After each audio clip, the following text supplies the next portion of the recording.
Two bills with the objective to get more resources for students with dyslexia are competing at the Idaho legislature.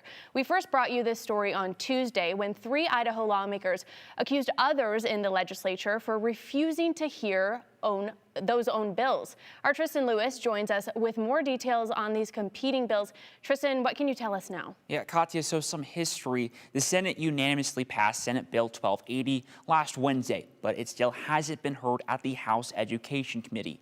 Chairman of the committee, Lance Cloud, tells us he's not trying to block a bill and hopes to work together on these two proposals. Here's what the two bills offer. Two bills with similar purposes, improving and building resources for students with dyslexia in Idaho schools, have been introduced to the Idaho legislature. I think this is another magnificent example of grassroots politics. People in Idaho starting a grassroots movement. Senator Carl Crabtree of Grangeville, along with Senator Robert Blair of Kendrick, are sponsors of Senate Bill 1280. Crabtree says he was first made aware of the lack of resources for students with dyslexia by Decoding Dyslexia Idaho.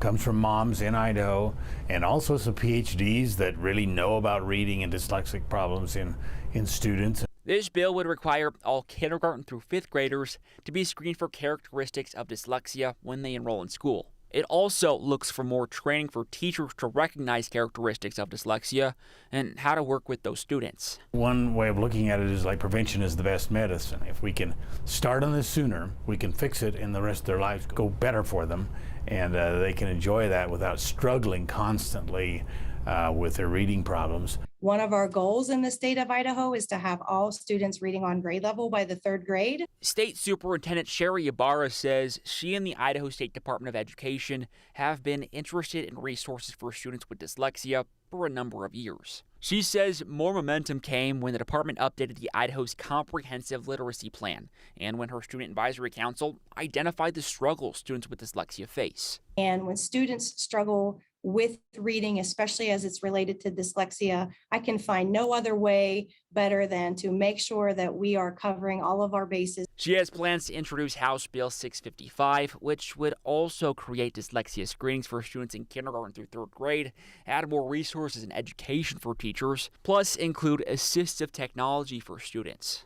And I'm excited about what's going to come forward around getting kids the help that they need with dyslexia and reaching their goals to read. For House Bill 655, funding would be about $2 million for dyslexia resources, with about $97,000 for a full-time statewide dyslexia resources coordinator. Now, for Senate Bill 1280, Crabtree says there would be no additional cost for funding. He says the State Board of Education can use the $10.8 million they have for training and then can be shifted for the resources in that bill. Katya. Thank you.